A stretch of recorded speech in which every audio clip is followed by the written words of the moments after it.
नमस्कार दोस्तों, आप सुन रहे हैं आपका अपना और उज्जैन का पहला कम्युनिटी रेडियो दस्तक 90.8 एफएम और मैं हूं आपकी दोस्त श्रेया। रेडियो दस्तक 90.8 एफएम के सभी श्रोताओं का मन की कलम से के इस एपिसोड में पुनः स्वागत है। इस कार्यक्रम के माध्यम से हम उज्जैन के सुप्रसिद्ध रचनाकारों की रचनाएं आप तक पहुंचाते हैं। इसी क्रम में आज हमारे स्टूडियो में पुनः उपस्थित है लोकप्रिय कवित्री और साहित्यकार डॉक्टर क्षमा सिसोदिया जी। आपको हिंदी विषय से पीएचडी की उपाधि प्राप्त है। दोस्तों, इन्होंने जब पहली बार कलम चलाई तो इनकी कलम दहेज प्रथा के खिलाफ चली। लेखन क्षेत्र में डॉक्टर क्षमा सिसोदिया जी ने व्यंग्य रचना और लघु कथाएं आदि में लेखन कार्य किया। इनका जो पहला काव्य संग्रह प्रकाशित हुआ वो था केवल तुम्हारे लिए, और लघु कथा संग्रह प्रकाशित हुए कथा सीपिका, भीतर कोई बंद है, दरकते पन्ने आदि। दोस्तों, इनकी उपलब्धियां अवर्णनीय है। डॉक्टर क्षमा सिसोदिया जी सन 2006 में रेकी में गोल्ड मेडलिस्ट भी रही है। ये हमारे लिए हर्ष का विषय है कि ऐसी हस्ती आज हमारे बीच मौजूद है और डॉक्टर क्षमा सिसोदिया जी आज अपनी उन्हीं रचनाओं को हमारे रेडियो दस्तक के श्रोताओं के साथ साझा करेंगी। तो आइए सुनते हैं उनकी पहली कविता, जिसका शीर्षक है सावन की घटा।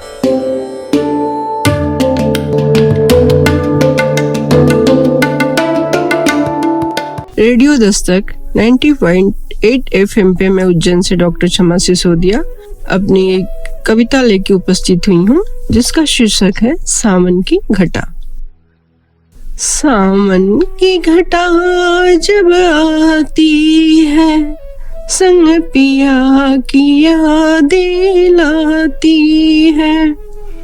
सावन की घटा जब आती है, संग पिया की यादें लाती है।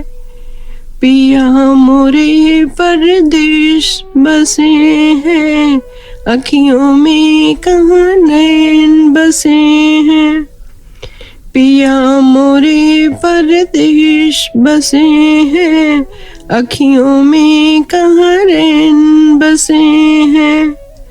बरखा जब तुम आती हो संग, पिया को क्यों नहीं लाती हो। बरखा जब तुम आती हो संग, पिया को क्यों नहीं लाती हो। अब जब तुम मोरे अंगना आना, अपने संग मोरे पिया को भी लाना। बरखा जब तुम आती हो संग, पिया को क्यों नहीं लाती हो। अब जब तुम मोरे अंगना आना, अपने संग मोरे पिया को भी लाना। जूही चंपा कनेर की कली हूँ, जैसी भी हूँ पिया के लिए बनी हूँ।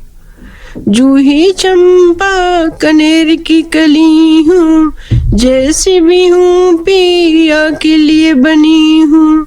पिया मोरे जब गीत सुनेंगे, खुशियों से वह झूम उठेंगे। पिया मोरे जब गीत सुनेंगे, खुशियों से वह झूम उठेंगे। सावन की घटा जब आती है संग, पिया की यादें लाती है। बरखा की वो काली बदरिया, मत बरस तू मोरे नगरिया। बरखा की ओ काली बदरिया, मत बरस तू मोरे नगरिया। पिया मोरे बने परदेशिया, बरखा तू मत बन मेरी दुश्मन सौतनिया। बरखा की वो काली बदरिया, मत बरस तू मोरे नगरिया। मोरे पिया बने परदेशिया, बरखा तू मत बन मेरी सौतनिया। अकेली हूँ मैं अपनी नगरिया, संग नहीं है मोरे सवरिया। अकेली हूँ मैं अपनी नगरिया, संग नहीं है मोरे सवरिया। घन घन घन घर घोर घटा छाई, दामिनी भी दमक दमक अब हमें धमकाई। तड़पत है मोरी नजरिया, बरखा की काली बदरिया। तड़पत है मोरी नजरिया, बरखा वो काली बदरिया। मत बरस तू मोरे नगरिया, मत बरस तू मोरे नगरिया। देनी ही थी जुदाई तुम्हें तो फिर ब्रिज क्यों बिरहा के आंचल में लगाई। देनी थी जब जुदाई तुम्हें तो प्रीत फिर क्यों बिरहा को लगाई। सावन की घटा जब आती है संग पिया की यादें लाती है। पिया मोरे परदेश बसे हैं, अखियों में कहाँ रैन बसे हैं। पिया मोरे परदेश बसे हैं, अखियों में कहाँ रैन बसे हैं। पिया मोरे परदेश बसे हैं, अखियों में कहाँ रैन बसे हैं।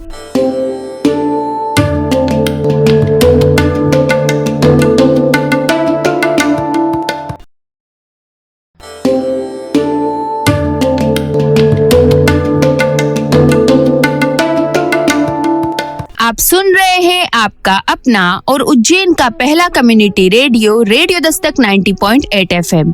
दोस्तों, सावन, बारिश ये जब भी आती है तब कई यादें, कई लम्हे साथ लाती है। इस मौसम में सभी को अपने दिल से जुड़े शख्स की याद सताने लगती है। वो प्रेमी हो सकता है, वो आपका जीवन साथी हो सकता है। इस कविता में दर्शाया गया है कि प्रेमिका अपने जीवन साथी के लिए प्रेम का गीत गा रही है। और दोस्तों, जैसे जैसे बरखा बरसती है तो अपने प्रेमी की याद और भी ज्यादा आने लगती है। जब बारिश होती है तो पानी की वो हर एक बूंद जैसे प्रेम वियोग की पीड़ा की तरह सीधे दिल पर गिरती है। एक प्रेमिका के वियोग को दर्शाती इस रचना के बाद आइए सुनते हैं डॉक्टर क्षमा सिसोदिया जी से उनकी अगली कविता, जिसका शीर्षक है नायिका के लंबे घने केश।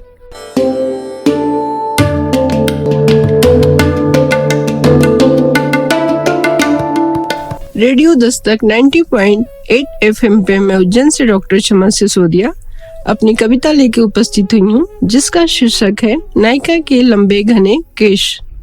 कवियों और शायरों ने नायिका के लंबे घने केश पर न जाने कितने नगमे और कविताएं लिखे, लेकिन उसकी दुखती रग को किसी कवि शायर ने आज तक कैसे और क्यों नहीं पकड़ी। शिशिर ऋतु में नायिका ने जब धोए अपने लंबे घने केश, हाय रे पीठ पर गिरता वो छन छन सी जल की बूंदें। शिशिर ऋतु में नायिका ने जब धोए अपने लंबे घने केश, हाय रे पीठ पर गिरता वो छन छन सी जल की बूंदें। जानलेवा केसों से लरचता वह जल की बूंदें, जान निकाल लेता जैसे गुब्बारे से निकाल ले कोई हवा। कभी क्या जाने इन घने काले केशों के नखरे, कभी क्या जाने इन घने काले केशों के नखरे, जो नायिका को करने पड़ते हैं रोज इनके सदके। शायरों को क्या पता कि यह घने काले केश जो उनकी नजरों में नागिन सी बल खाते हैं, नायिका को ठंड में धोने सुखाने संभालने में बिच्छू से डंक मारते हैं। शायरों को क्या पता कि यह घने काले केश जो उनकी नजरों में नागिन सी बल खाते हैं, नायिका को वह ठंड में धोने सुखाने संभालने में बिच्छू से डंक मारते हैं।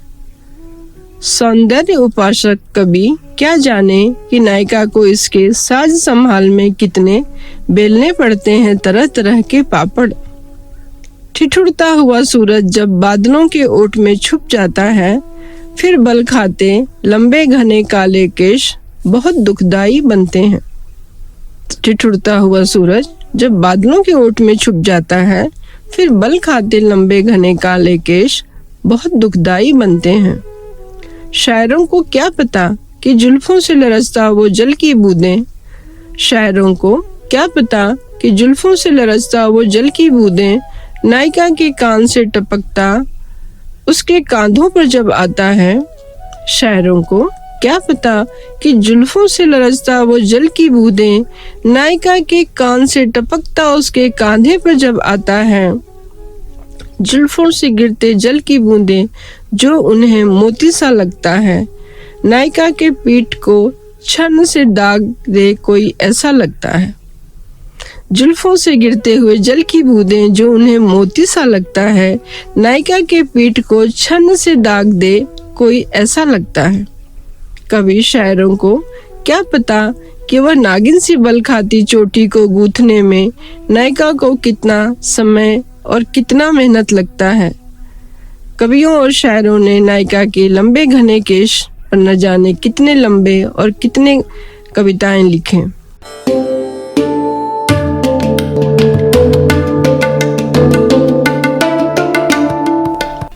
ये रेशमी जुल्फे, ये शरबती आंखें, इन्हें देखकर जी रहे हैं सभी। आप सुन रहे हैं आपका अपना और उज्जैन का पहला community radio, radio Dastak 90.8 FM। दोस्तों, लंबे घने केशों से प्यार करने वाली हर स्त्री की ख्वाहिश होती है कि उसके घने काले लंबे केश हो। और दोस्तों, कई कवियों ने, शायरों ने और गीतकारों ने भी अपनी अपनी कविताओं और गीतों में नायिका के घने काले लंबे बालों का इस्तेमाल अपनी रचना को निखारने में किया है। दोस्तों, कभी ये केश शायरी की रौनक हो जाते हैं और कभी इन केशों पर नायक अपनी नायिका की खूबसूरती का बखान करता है, तो कभी किसी गजल का लफ्ज। पर दोस्तों, इन लंबे काले घने बालों की देखरेख और जो मेंटेनेंस होता है, उसकी पीड़ा तो केवल वो नायिका ही जानती है। और इस कविता में इन सभी भावों का बहुत ही खूबसूरती से वर्णन किया गया है। इस सुंदर कविता के लिए डॉक्टर क्षमा सिसोदिया जी का बहुत बहुत धन्यवाद कि आज आपने अपनी इन अमूल्य रचनाओं को हमारे रेडियो दस्तक के श्रोताओं के साथ साझा किया। एक बार पुनः आपका धन्यवाद। तो दोस्तों, आज मन की कलम से के एपिसोड में आपने सुना डॉक्टर क्षमा सिसोदिया जी की खूबसूरत कविताओं को। अगले एपिसोड में हम पुनः मिलेंगे कई नई रचनाओं के साथ। दोस्तों, यदि आपके मन में भी है कार्यक्रम को लेकर कोई प्रश्न या सुझाव, तो आप हमें संपर्क कर सकते हैं रेडियो दस्तक के व्हाट्सएप नंबर 9406894068 पर। और साथ ही आप हमसे जुड़ सकते हैं हमारे social media account Facebook, Twitter, YouTube, Instagram और शेयरचैट पर भी, जहां पर आपको मिलेंगी कार्यक्रम से जुड़ी सभी जानकारियां। तो दोस्तों, अब वक्त हो चला है आपसे विदा लेने का। अगले एपिसोड में हम पुनः मिलेंगे नई रचनाओं के साथ। तब तक के लिए दीजिए अपनी दोस्त श्रेया को जाने की इजाजत। पर आप कहीं मत जाइए, सुनते रहिए आपका अपना रेडियो दस्तक 90.8 FM। सुनेगा उज्जैन, बढ़ेगा उज्जैन।